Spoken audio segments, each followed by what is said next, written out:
As-Susi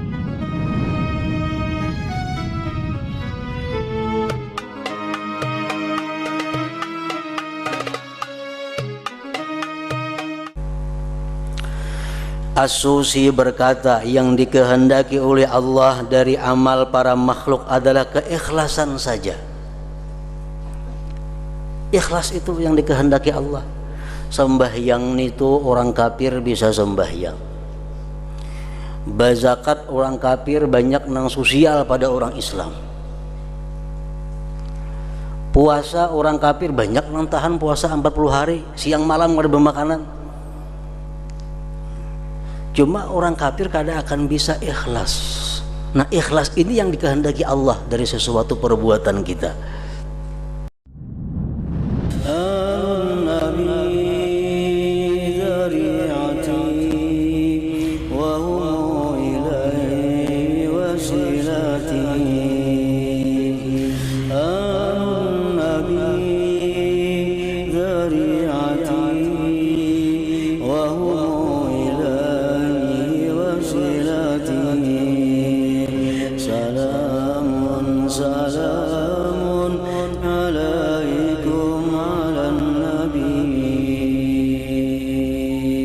Bismillahirrahmanirrahim. Alhamdulillahi rabbil alamin wa bihi nasta'in ala umurid dunya waddin.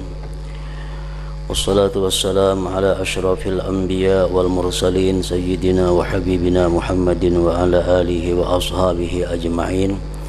Qala al-musannif al-imam Abu Hamid Muhammad bin Muhammad al-Ghazali rahimahullah wa nafa'ana bi ulumih.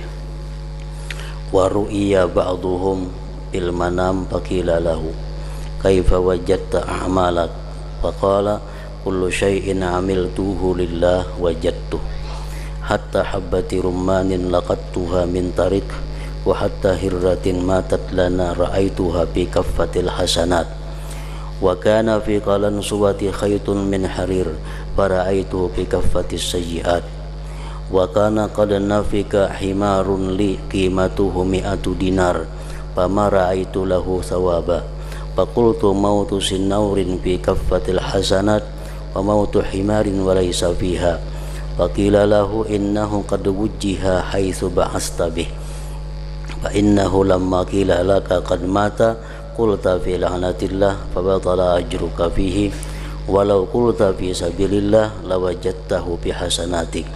Wa bi riwayatin qala wa kuntu qad tasaddaqtu bi sadaqatin bainan nas fa'ajabani nadharuhum ilayya fawajadtu dzalika la alayya wa la li. Qala Sufyan lamma sami'a hadza ma ahsana halahu idh lam yakun alayhi faqad ahsana ilayhi ila akhir. Makna daripada kalamul Imam Abu Hamid Muhammad bin Muhammad al-Ghazali rahimahullah wa nafa'ana bi ulumih. Sebagian mereka orang-orang salihin dimimpikan di waktu tidur,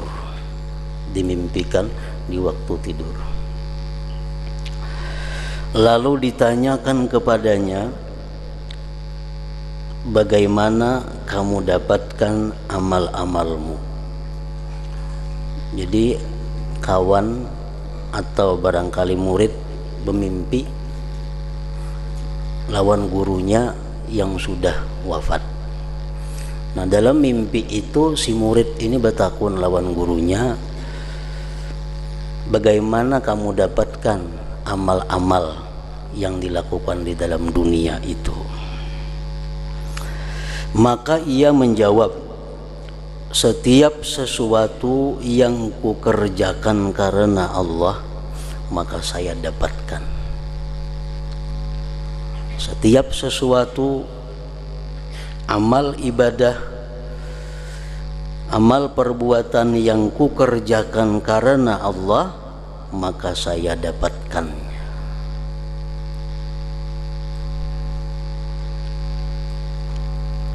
Sehingga biji delima yang kuambil dari suatu jalan dan sehingga kucing yang mati milik kami, saya melihatnya dalam daun timbangan amal kebaikan. Pernah dahulu Sidin rupanya ada membuangi biji delima, sabiji di jalan. Itu mengganggu jalan orang, karena biji itu ada di tengah jalan, bisa terdangsar orang, bisa tak apa. Jadi dibuangi, disisihkan biji delima tadi. Maka Sidin dapati pahalanya itu ada di akhirat. Kucing Sidin mati. Nah, kucing mati, Sidin dapati juga pahalanya ada di akhirat. Artinya hal-hal yang sekecil itu akan terlihat di akhirat balasan apa yang dilakukan.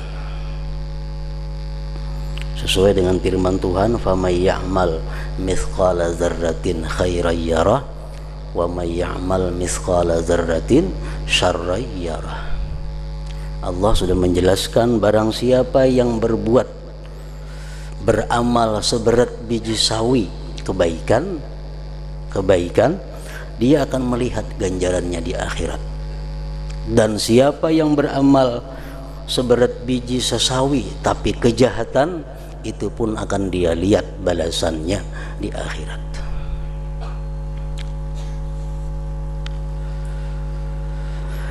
Dan pada kopiahku ada benang dari sutra. Kopiah Sidin itu ada belilit dengan benang sutra. Padahal boleh aja itu. Kan laki-laki boleh memakai sutra asalkan sedikit, asalkan lebih banyak kada sutranya. Namun 100% sutra, nah tuh kada boleh dipakai laki-laki. Macam rajin tuh, tapi ada 100% ya sutra asli, nah kada kalau dipakai itu. Tulis sutra dustainya, lain sutra bujuran. Ini kalau sutra bujur 100% itu kada boleh dipakai. Nah Sidin ini cuma ada sehelai benang sutra di kopiah. Dan pada kopiahku ada benang dari sutra. Lalu saya melihatnya dalam daun timbangan amal kejelikan. Sekalinya jadi amal kejahatan itu. Padahal dari segi hukum fikih itu boleh aja. Tapi karena tujuannya memakai itu kada karena Allah, tujuannya memakai itu mungkin untuk mencari kemasyhuran atau menampakkan sesuatu kemegahan, nah itu menjadi sesuatu amal kejahatan walaupun hanya sehelai benang sutra. Dan pada kopiahku ada benang dari sutra, lalu saya melihatnya dalam daun timbangan amal kebajikan, amal kejelikan. Dan sudah dijelaskan oleh Imam Al-Ghazali pada minggu-minggu yang dahulu bahwa sesuatu yang boleh, sesuatu yang mubah itu bisa menjadi haram apabila disertai dengan niat yang salah. Betul. Perbuatan yang sebenarnya menurut fikih boleh, tapi karena niatnya kada bagus berubah menjadi haram.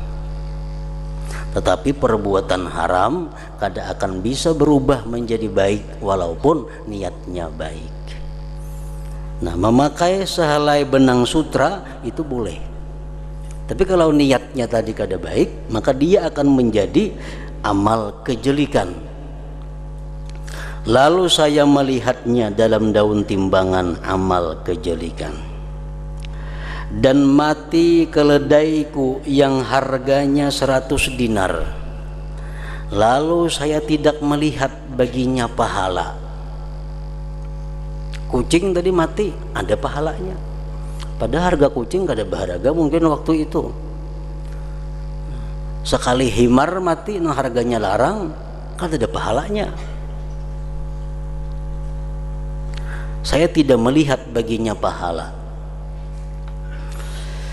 Maka saya berkata, kematian kucing itu berada dalam timbangan amal kebaikan, dan kematian keledai tidak ada di dalamnya. Kenapa itu? Sesuatu yang kada baharaga mati ada pahala, tapi sesuatu yang mahal hilang mati, kenapa kada ada pahalanya? Kucing mati ada pahalanya di akhirat, keledai mati miliknya kada ditemukan pahala di akhirat. Maka dikatakan kepadaku, dijawab kepadaku, sesungguhnya ia diarahkan kemana kamu kirim. Kucing kemana mengirim? Kalau mengirim ke daun timbangan amal kebajikan, pasti ada ditemui di daun timbangan amal kebajikan. Kalau keledai itu mati tapi kada dikirim ke sana, kada akan bisa ditemui di sana. Tergantung kitanya mengirim kemana. Sesungguhnya ia diarahkan kemana kamu kirim. Lalu ketika dikatakan kepadaku ia telah mati, maka kamu berkata dalam kutukan Allah, maka batallah pahalamu padanya. Bisa disampaikan kepada kita berita si anu anak ikam meninggal atau kendaraan ikam hilang atau ini, lalu muntung sumpah serapah, artinya kada sabar, kada ridha dengan kehilangan sesuatu tadi, maka batallah pahalamu padanya, kada berpahala lagi. Jadi himar tadi walaupun larang harganya mati, tapi waktu kematian himar itu tidak disertai dengan keridhaan dan kesabaran, kada berpahala jadinya. Orang yang punya anak 2 meninggal sebelum balik, dia akan menyambut di pintu surga kepada kedua orang tuanya. Itu hadis Nabi, ada seperti itu. Orang nang mati 2 ikung anak belum balik anaknya, mati 2 ikung atau selebihnya, dia akan merupakan modal yang besar untuk masuk ke surga bagi kedua orang tuanya, apabila kematian 2 anak itu disertai dengan kesabaran dan keridhaan. Bila kada disertai dengan 2 itu, kada akan bisa jadi amal kebaikan.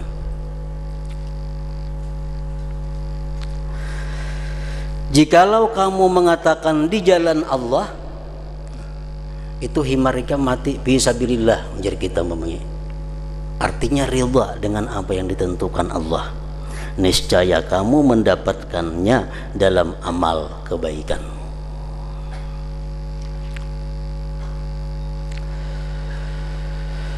Dalam suatu riwayat ia berkata, dan saya pernah bersedekah dengan suatu sedekah di antara manusia, lalu pandangan mereka kepadaku menyenangkanku. Begitu bersedekah, ada orang melihat, timbul di hati senang, sedekah ini dilihat orang. Ini artinya apa? Riya itu datangnya pada waktu melakukan kebaikan, bukan sebagai pendorong berbuat baik. Ada riya nang jadi pendorong, itu lain lagi kisahnya. Ini pendorongnya baik aja, pendorongnya motivasinya karena Allah. Begitu orang melihat timbul senang hati. Nah, ini masalahnya. Lalu pandangan mereka kepadaku menyenangkanku. Waktu kita hendak sembahyang lillahi ta'ala, tidak ada tujuan lain selain karena Allah. Sembahyang sampai 2 rakaat sembahyang, datangan orang. Nah, kalau kita merasa dilihat orang sembahyang kita, hati kita senang. Nah, ini jadi riyanya datang di tengah amal, bukan pendorong amal. Maka saya menjumpai demikian itu tidak bermanfaat bagiku dan tidak pula memudaratkanku. Artinya apa? Sedekahku itu jadi pahala kada, jadi dosa kada. Artinya di akhirat nol, tidak ada apa-apanya. Padahal waktu bersedekah itu asal mulanya ikhlas. Begitu dilihat orang timbul senang. Nah, timbul senang. Sekali di akhirat kadada napa-napa, pahalanya kadada, dosanya kadada. Maka saya jumpai demikian itu di akhirat, artinya tidak bermanfaat bagiku dan tidak pula memudaratkan. Sufyan Ats-Tsauri berkata ketika mendengar ini kisah, Sufyan Ats-Tsauri memberikan komentar. Ujar Sidin, alangkah bagus keadaannya karena ia tidak memudaratkan atasnya. Untung artinya itu kada jadi dosa. Untung kada jadi dosa. Jangan jadi dosa apa? Mana bersedekah, mana jadi dosa. Artinya orang yang bersedekah kemudian senang dilihat orang, jadi dosa kada, jadi pahala kada, itu sudah untung. Lalu ia Allah berbuat baik kepadanya. Itu ngarannya Allah masih berbuat baik kepada orang itu. Kada disiksanya, kada diazabnya karena riyanya tadi.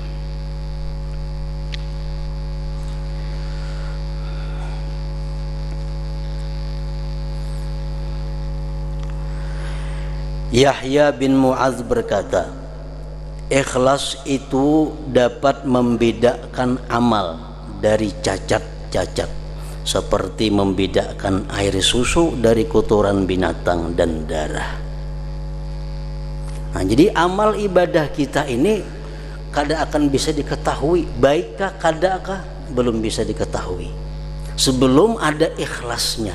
Nah, ikhlas itulah yang jadi pembeda mana amal nang bisa kita dapati di akhirat, mana amal nang kada bisa dibawa ke akhirat. Itu ikhlas nang menentukannya.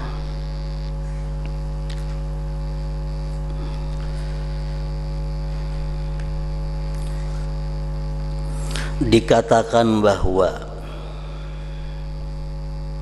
seorang laki-laki keluar dalam pakaian wanita dan menghadiri setiap tempat di mana wanita berkumpul di dalamnya, dari perkawinan atau kumpulan orang dalam kesusahan. Ini si laki-laki ketujuh menyerbu bila ada kumpulan bebiniannya berpakaian kayak pakaian bini-bini. Kan di Arab tuh bercadar, jadi kada tahu pagelangan ganal kayak laki-laki kada tahu pang. Bercadar baju ganal. Jadi si laki-laki ini gawiannya kayak itu. Bila orang berkumpulan bini-bini, umpat pasang jauh baju bini-bini bercadar, kada tahu pada laki-laki. Nah, gawian macam itu. Seorang laki-laki keluar dalam pakaian wanita dan menghadiri setiap tempat di mana wanita berkumpul di dalamnya, dari perkawinan atau kumpulan orang yang dalam kesusahan. Bila ada orang mati di sini, kelompok bebiniannya umpat untuk bebinian situ berkumpul. Lalu bertepatan bahwa ia pada suatu hari menghadiri tempat yang padanya tempat berkumpulnya wanita, lantas mutiara dicuri. Artinya ada orang kehilangan mutiara dalam kumpulan itu, misalnya 2-30 bini-bini. Saya kong ingin tadi umpat di situ. Lalu ribut, ada yang hilang mutiara. Kumpulan bini-bini itu ada yang kehilangan mutiara. Maka mereka berteriak agar tutuplah pintu, kunci lawang, sehingga kami memeriksa satu persatu. Nah, pajang ketahuan ini. Tutuplah pintu sehingga kami periksa. Maka mereka memeriksa satu demi satu. Dicari di kantong, cari di sini. Kalau ada menyimpan mutiara tadi, sehingga sampailah giliran kepada laki-laki tersebut dan seorang wanita bersamanya. Pak Ampihan, ada seekong laki-laki, laki-laki tadi lawan seekong bini-bini, ada giliran beluman lagi, tinggal berdua lagi yang belum diperiksa. Maka ia berdoa kepada Allah Ta'ala dengan ikhlas, namanya rebu tadi, berdoa seraya berkata, jika saya selamat daripada yang memalukan ini, maka saya tidak mengulangi kepada perbuatan seperti ini. Berdoa di situ dengan ikhlas karena Allah. Andai kata inya kada tasupani dalam masalah ini, inya ampih melakukan nangka itu. Kan kada boleh berkumpul bini-bini itu, bergabung-gabungan itu. Maka mutiara ditemukan beserta wanita itu. Nah, sekalinya mutiaranya ada, kada jadi hilang. Maka tadi hilang mutiaranya, sekalinya ada mutiaranya. Lalu mereka berteriak agar melepaskan wanita merdeka itu.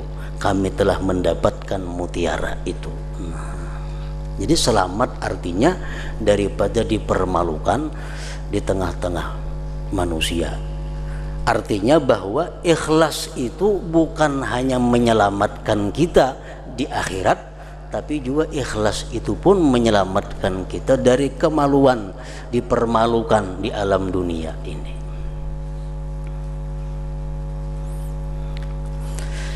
Ada seorang lagi nang macam ini, seorang laki-laki di dalam kantung gamisnya bawa botol isinya arak, botol arak. Jalan sampai di tengah jalan bertemuan Sayyidina Umar. Waktu itu Sayyidina Khalifah Amirul Mukminin. Bertemuan Sayyidina Umar. Jadi Umar tuh napa di gamis tuh pina barat tuh napa dibawa.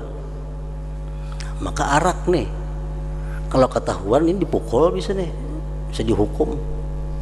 Nah, laki-laki tadi berdoa kepada Allah dengan ikhlas, ya Allah, jadikan arak ini banyu biasa, dan ulun tubat kada hendak lagi minum arak.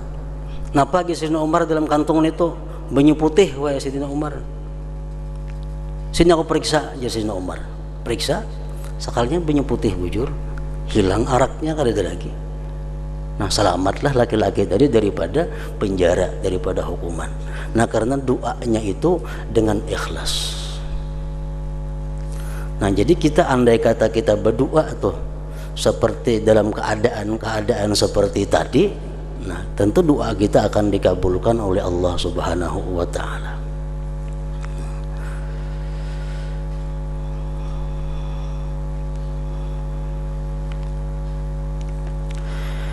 Sebagian orang sufi berkata, saya pernah berdiri beserta Abu Ubaid At-Tustari dan ia sedang menanami tanahnya setelah asar dari hari Arafah. Sidin betani, rahatan menanami tanah. Lalu sebagian temannya dari Wali Abdal melewatinya. Ada Wali Abdal liwat. Lantas si Wali Abdal tadi membisikkannya dengan sesuatu. Wali Abdal tadi berbisik lawan Abu Ubaid tadi, berbisik. Maka Abu Ubaid berkata tidak.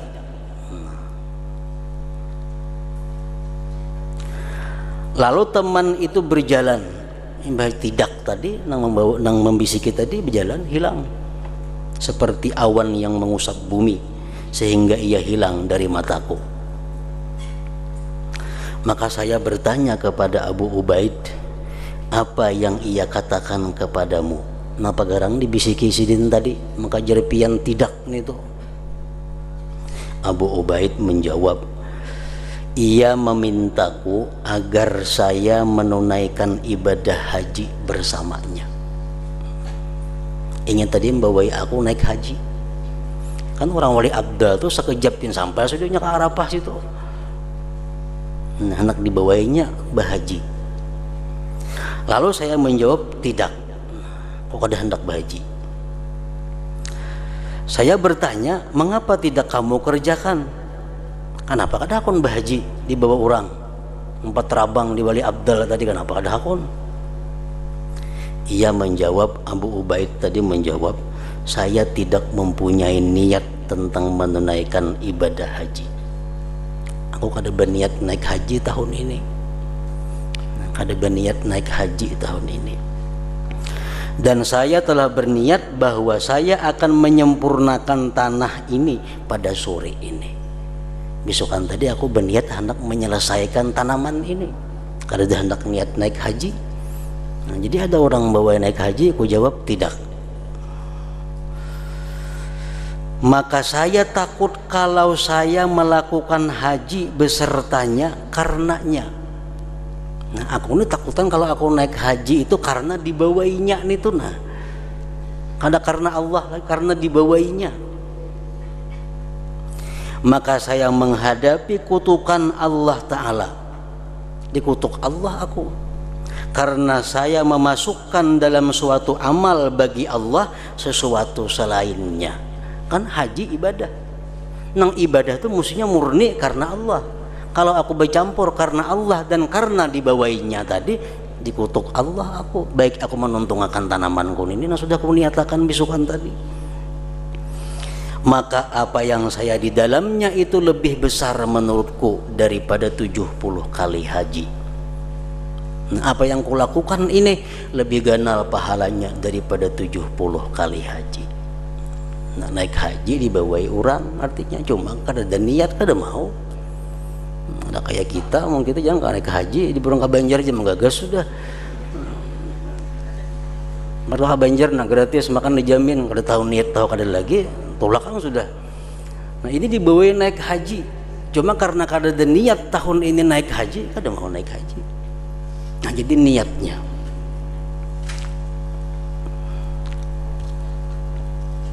Dikhawatirkan apa? Aku naik haji itu karena dibawainya itu. Nah, jadi bercampur karena Allah dan karena dibawainya. Diriwayatkan dari sebagian mereka, ia berkata, saya pernah berperang di laut, perang sabilillah. Lalu sebagian kami menawarkan keranjang rumput. Sekalinya di kapal itu ada orang menawarkan keranjang. Lalu saya berkata di dalam hati ini begeritik, saya membelinya, baik kutuk hariha keranjang ini murah harganya. Lalu saya ambil manfaatnya dengannya dalam peperanganku. Artinya sagan berperang kau dibawa, sagan membawa alat-alat. Lalu apabila saya memasuki kota, maka saya jual keranjang rumput itu, lalu saya beruntung padanya. Nah, menjual keranjang, hati berarti baik ditukari. Gunanya banyak. Sagan ikam berperang tak pakai, dan kayaknya menikam beli ke kampung dijual tuh larang harganya, berhujung keranjang itu. Maka saya beli keranjang rumput itu ditukar. Maka saya melihat pada malam itu di waktu tidur bermimpi seolah-olah 2 orang datang turun dari langit. Lalu salah seorang berkata kepada temannya, tulislah orang-orang yang berperang itu. Yang turun di langit tadi ada berdua, menyuruh kawannya, catat siapa-siapa yang berperang ini orangnya. Lalu ia mendikte kepadanya, si fulan keluar, artinya berperang untuk bertamasa. Ini berperang sekaligus beremian. Si fulan keluar karena ria. Nah saya kemudian 4 berperang supaya dinilai orang jagau, dinilai orang pahlawan kayaknya. Si fulan berperang untuk berdagang. Ini berperang sambil membawa jamu, membawa obat macam-macam, berjualan. Dan si fulan fisabilillah. Nah, ini fisabilillah, dicatat, ditulis. Kemudian ia memandang kepadaku dan ia berkata, nah, giliranku pulang nih, tulislah si fulan keluar untuk berdagang. Nah ini tulis, ini pedagang nih yang keluar nih. Maka saya berkata, Allah, Allah, tentang urusanku, saya tidak keluar untuk berdagang. Aku berperang ini kada berdagang, dan tidak ada bersamaku suatu perdagangan yang dibawa ke dada, dan tidak ada bersamaku suatu perdagangan yang saya buat berdagang. Saya tidak keluar kecuali untuk berperang. Maka orang itu menjawab, kamu kemarin telah membeli keranjang rumput yang kamu maksudkan bahwa kamu beruntung padanya. Lalu saya menangis, sadar, dan saya berkata, janganlah kamu tulis aku pedagang. Maka ia memandang kepada temannya dan ia berkata, apa pendapatmu wahai kawan? Tulis tentang apa nih, pedagang kah, sabilillah kah?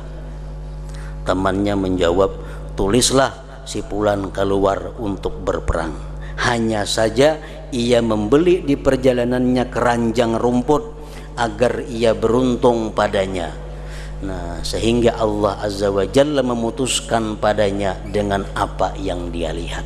Nah, tulis ke dulu, ini keluar fisabilillah di tengah jalan nukar keranjang tadi, kena Tuhan tasarah memutuskan kayak apa. Nah, jadi kada kawan kayak itu kita masih belum tentu. Apalagi kita mulai kampung, misalnya kita naik ke haji, mulai kampung sudah niat dagangnya ada. Mulai kampung bawa jamu ini situ payu, membawa ini di sini Makkah payu, bakutak-kutak yang dibawa sudah. Itu sudah jelas mulai di benua. Ini di Makkahnya kayaknya nah. Di Makkah melihat ada barang yang bagus, di kampung nih untung baik nukar sini nah. Nah itu sudah jadi masalah. Sudah jadi masalah.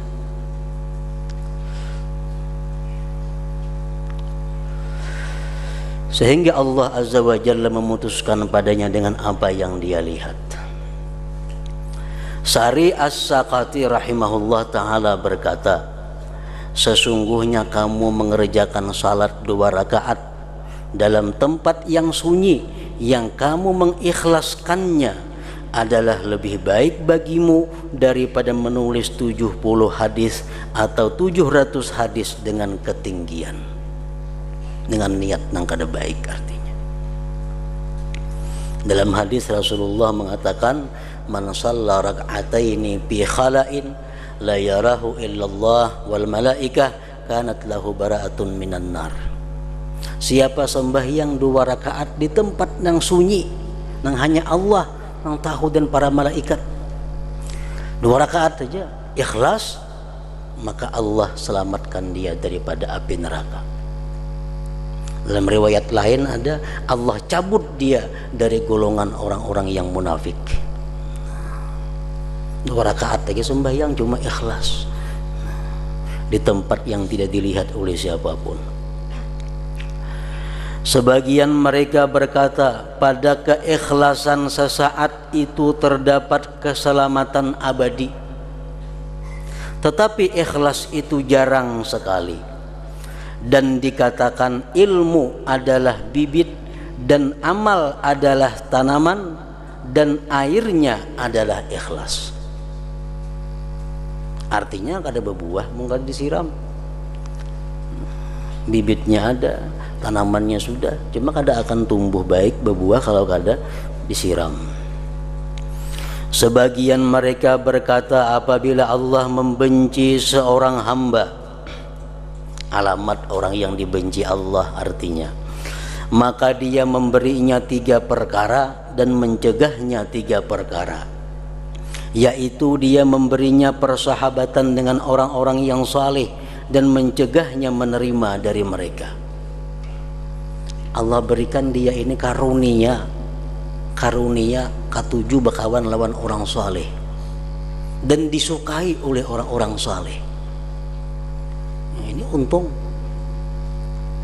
Tapi inya kada bisa mengambil apa-apa dari orang saleh itu. Berkahnya kada dapat, ilmunya kada dapat, apanya kada dapat. Nah ini alamat orang yang dimurkai Allah. Dekat dengan orang saleh, akrab dengan orang saleh, tapi kada dapat napa-napa dari orang saleh, kada dapat berkahnya. Ini tanda orang dimurkai Allah. Artinya apa? orang saleh haja kawan inya kada dapat napa-napa, apalagi orang nang kada saleh. Orang saleh haja kawannya kada bisa membaiki kelakuannya, apalagi orang nang kada saleh. Mestinya berkawan tuh ada pengaruhnya, ada ini kada. Nah itu alamat.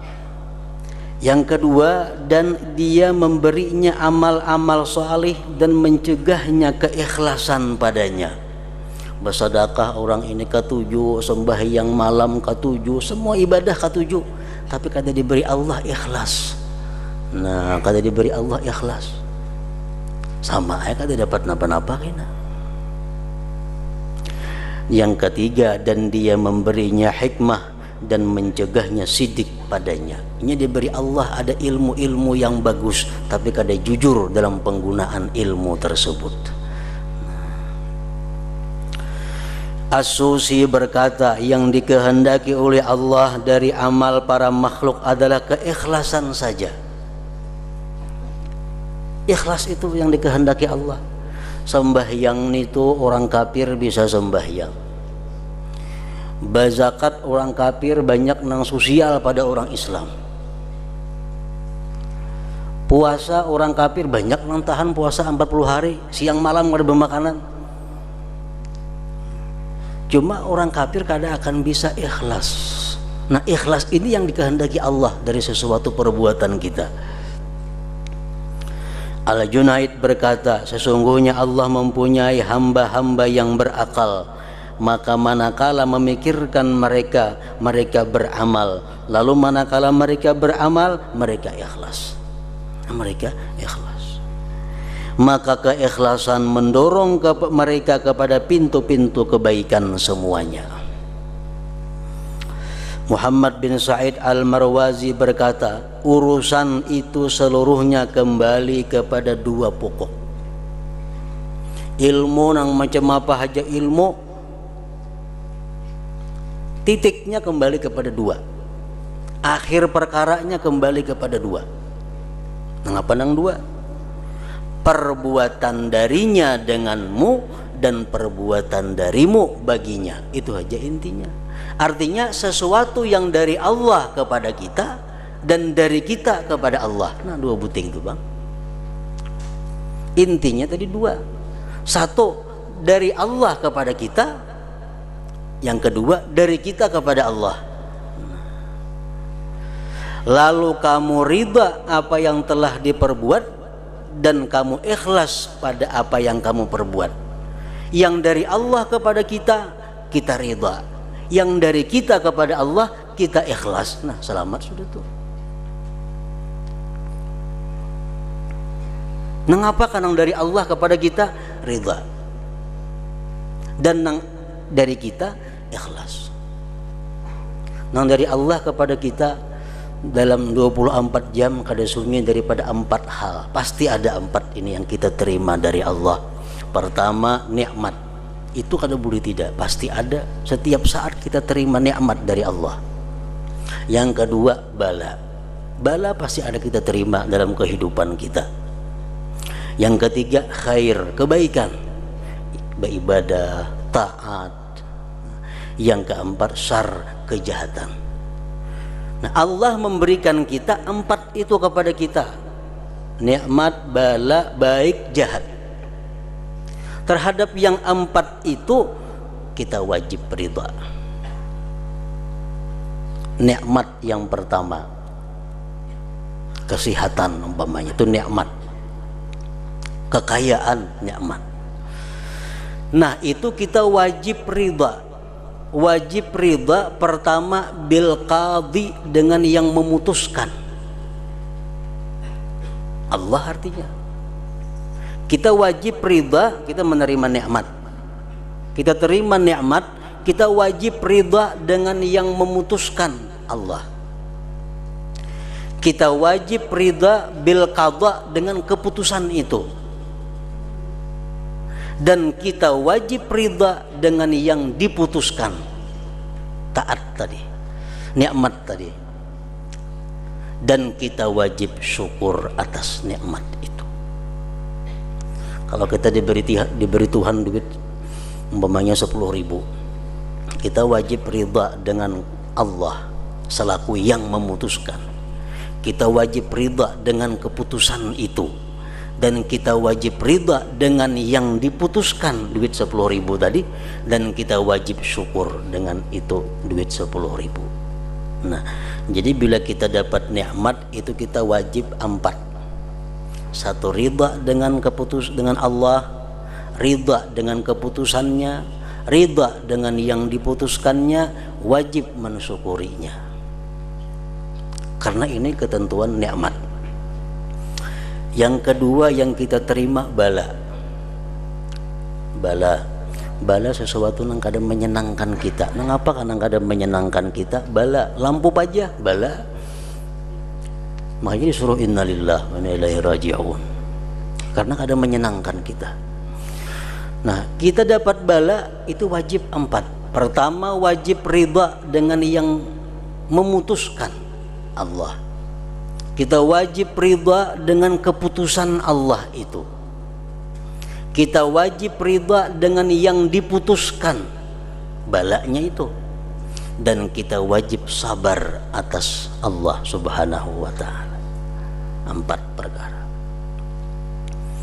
Yang ketiga yang kita terima dari Allah adalah kebaikan, taat, ibadah. Nah, itu pun 4 kita wajib. Pertama, kita wajib ridha kepada qadhi Allah, wajib ridha kepada keputusan Allah, wajib ridha kepada apa yang diputuskan Allah, dan wajib kita mengingat nikmat dari Allah supaya jangan ujub. Kita misal telah menyelesaikan puasa pada hari ini, puasa buka sampai waktunya, wajib kita 4. Ridha dengan yang memutuskan Allah, ridha dengan keputusannya hari ini aku puasa, ridha dengan yang diputuskannya puasanya itu. Yang keempat, bahwa ini semua adalah anugerah dari Allah. Nah, wajib juga itu. Yang keempat, syar, kejahatan, maksiat. Imma maksiatnya kita atau maksiatnya orang lain pada kita. Itu yang wajib 3 aja. Umpamanya kita diputuskan melakukan maksiat, kita wajib ridha kepada Allah yang memutuskan. Yang kedua, kita wajib ridha dengan keputusan Allah. Yang ketiga, kita membenci maksiat itu selaku yang diputuskan. Yang keempat, kita wajib tobat daripadanya. Kalau dari kita, kalau dari orang, kita wajib amar ma'ruf nahi munkar. Nah, misalnya anak kita berbuat maksiat, kita wajib ridha Allah yang memutuskan anak kita berbuat maksiat. Kada boleh kita kesal, kenapa anakku nang jadi ahli maksiat nih, maka aku sudah mendoakan siang malam. Nah, kada boleh itu. Kita wajib ridha anak kita yang dipilih Tuhan untuk pelaku maksiat.